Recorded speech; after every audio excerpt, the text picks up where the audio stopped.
मोनू मानेसर नाम का जो उनका गैंग का जो उनका जो हेड है वो अभी तक वांछित की लिस्ट में भी नहीं आया है। ये कोई छोटी मोटी गैंग के लोग नहीं है महोदय कि राजस्थान पुलिस यहाँ आई तो उसके पैर तोड़ दिए जाएंगे, इस तरह की धमकियां दी जाती हैं। बाहर के गुंडे अपराधी हथियारों को लहराते हुए हमारे क्षेत्र में आकर लोगों को उठा उठा के ले जाएंगे। आप बैठिए, आप बैठिए, आप बैठिए। आपको ज्यादा जल्दी है क्या? आपको ज्यादा जल्दी है क्या? प्लीज अब बात करिए। आप तो खुद आरोपी हो, प्लीज आप तो खुद। अरे बैठिए, बैठिए मदन जी, बैठिए, बैठिए। आपको किसी ने अधिकार नहीं दिया किसी की जान ले ले। माननीय सदस्य, आप भी अपराधी है, आपके खिलाफ भी 420 का मुकदमा हो चुका है, आप भी अपराधी है। आप बैठिए, बात सुनिए। आपने अपनी बात रखी, वो अपनी बात रख रहे हैं, क्या जरूरी है आपका बीच में बोलना? प्लीज महोदय, क्या न्याय भी धर्म देख के दिया जाएगा या सिर्फ वो मुसलमान हैं उनकी जान की कीमत सस्ती है इसलिए वहां ध्यान नहीं दिया जाता? जो मुख्य आरोपी हैं वो टीवी पे लाइव इंटरव्यू दे रहे हैं और पुलिस की गिरफ्त में नहीं आ रहे। सभापति महोदय, मैं आज जिक्र करना चाहता हूं मेरे मेवात क्षेत्र की एक बहुत मार्मिक घटना की। हरियाणा के कुछ गुंडे जो गौरक्षक के रूप में या और किसी दलों के रूप में आके आतंक फैलाने का काम करते हैं, वहां पर आए, उन्हें मारा पीटा। एक आरोपी को तो अगले दिन ही गिरफ्तार कर लिया गया जिसने ये जुल्म कबूला भी और पुलिस को बहुत महत्वपूर्ण जानकारियां भी दी, जिसकी लीड से उनकी जो गाड़ी थी जिसमें वो लेकर गए वो भी बरामद हुई। उसमें जो खून के धब्बे मिले हैं वो डीएनए में साफ हो चुके हैं कि वो उन्हीं लोगों के थे। और बड़ी बेरहमी से 2 आदमियों को जला दिया गया। उनके परिवार को उनकी लाश भी नसीब नहीं हुई। इस पूरे प्रकरण में महोदय, हरियाणा के अंदर पंचायतें होती हैं, जो आरोपी हैं उनके समर्थक में रोड जाम होते हैं और यहां तक कि राजस्थान पुलिस यहां आई तो उसके पैर तोड़ दिए जाएंगे, इस तरह की धमकियां दी जाती हैं। ये कोई छोटी मोटी गैंग के लोग नहीं है महोदय। अक्सर ये मेवात क्षेत्र में इस तरह की घटनाएं करते आए हैं और बड़े शौक से वीडियो बनाकर, हथियार लहराकर सोशल मीडिया पे यहां वहां इनको प्रसारित करते हैं। इनके हाथ और बड़े हैं। आप इनके सोशल मीडिया से देखोगे तो इनके फोटो देश के गृह मंत्री के साथ भी हैं, केंद्रीय मंत्रियों के साथ भी हैं, पुलिस के आला अधिकारियों के साथ भी। तो कहीं ना कहीं इनको बहुत अच्छे तरीके का संरक्षण भी प्राप्त है। वहां इनके समर्थक में रोड जाम होते हैं तो वहां की सरकार कोई कार्रवाई नहीं करती, लेकिन जब लोग धरना देकर न्याय की मांग करते हैं फिरोजपुर में तो वही सरकार 600 लोगों के खिलाफ मुकदमा दर्ज कर देती है। ये तो उस सरकार का रवैया है। खैर, पर हम अपनी सरकार की बात करें तो कहीं ना कहीं कमजोरी तो हमारी भी रही। बाहर के गुंडे अपराधी हथियारों को लहराते हुए हमारे क्षेत्र में आकर लोगों को उठा उठा के ले जाएंगे। आप बैठिए, आप बैठिए, आप बैठिए। आपको ज्यादा जल्दी है क्या? आपको ज्यादा जल्दी है क्या? प्लीज अब बात करिए।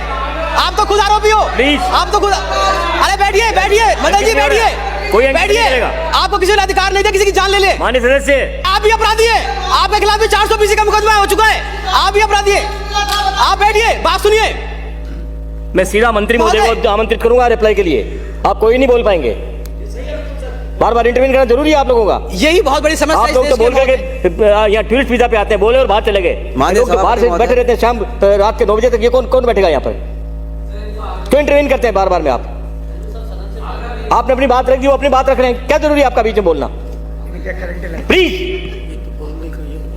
माननीय सदस्य, यही तो मुश्किल है सभापति महोदय कि आप आमंत्रित नहीं करें उन्हें, आसन की तरफ देखें आप। अपराधियों के साथ इस तरह का सपोर्ट मिलता है तो कहीं ना कहीं उसके हौसले और बढ़ते हैं। आज लगभग 13 दिन हो चुके हैं, लेकिन मुझे अफसोस है कि हमारी सरकार की तरफ से भी अभी उस पीड़ित परिवार के लिए कुछ ज्यादा नहीं किया गया है। अभी अल्पसंख्यक आयोग के अध्यक्ष महोदय भी जिक्र कर रहे थे, लेकिन अच्छा होगा कि वो भी वहां जाएं और उस पीड़ित परिवार से मिलें।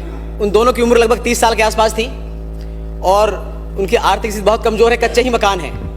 उनके बच्चों से उनके बाप का साया उठ गया और कहीं ना कहीं धार्मिक घृणा या दहशतगर्दी फैलाने के उद्देश्य से ऐसी घटनाएं हो रही हैं। इसी तरह की घटना उदयपुर में भी हुई थी, लेकिन पूरा राज्य या पूरा देश अपराधियों के खिलाफ था और पीड़ित परिवार के साथ खड़ा हुआ नजर आया। लेकिन इन 10-12 दिनों में पीड़ित परिवार के साथ हम मजबूती से खड़े नहीं हो पाए। वहां के स्थानीय विधायक ने घोषणा करी करीब 20,50,000 रुपए की आर्थिक सहायता मिलेगी और सरकारी नौकरी मिलेगी, लेकिन आज 13 दिन हो गए, ना तो उन्हें 13 रुपए मिले हैं, ना किसी नौकरी का आश्वासन मिला है। महोदय, क्या न्याय भी धर्म देख के दिया जाएगा या सिर्फ वो मुसलमान हैं उनकी जान की कीमत सस्ती है इसलिए वहां ध्यान नहीं दिया जाता? मैं इस सदन से और आज इस चर्चा में जब गृह मंत्री जवाब दें तो मैं स्पेशल रिक्वेस्ट करता हूं कि सरकार की क्या जिम्मेदारी रही, 13 दिनों में क्या हुआ। जब आर्थिक सहायता किसी परिवार को पालने की हम बात करते हैं तो यहां कहां चूक हो रही है, हम किस बात का इंतजार कर रहे हैं। और आने वाले वक्त में ऐसी घटनाएं ना हो, इसके लिए जो मुख्य आरोपी हैं वो टीवी पे लाइव इंटरव्यू दे रहे हैं और पुलिस की गिरफ्त में नहीं आ रहे। मुझे अपनी पुलिस पे शक नहीं है, लेकिन कहीं ना कहीं हमें एग्जाम्पल सेट करने पड़ेंगे और ऐसे अपराधियों की तुरंत गिरफ्तारी हो। उसमें मोनू मानेसर नाम का जो उनका गैंग का जो हेड है वो अभी तक वांछित की लिस्ट में भी नहीं आया है। इससे भी पूरे क्षेत्र के अंदर बड़ा असंतोष है सरकार के खिलाफ। और वहां कुछ लोग धरना दे रहे हैं पर हमारे सरकार के एसडीएम उन्हें ही नोटिस देते हैं कि आप लोग शांति व्यवस्था भंग कर रहे हैं। आज वहां इंटरनेट बंद कर दिया गया। महोदय, अगर हम अपनी सरकार में अपने हक की आवाज नहीं उठा पाएंगे तो कहां जाके उठाएंगे। मैं इस सदन से मार्मिक अपील करता हूं कि इस मुद्दे की गंभीरता को समझते हुए सख्त से सख्त कार्रवाई उन हत्यारों पर हो और सरकार वो जो 2 परिवार जो आज अनाथ हो गए उनके लिए मुआवजा राशि बढ़ाए। आपने मुझे इस बात को इस सदन में उठाने का अवसर दिया, इसके लिए आभार, धन्यवाद। श्री बिहारी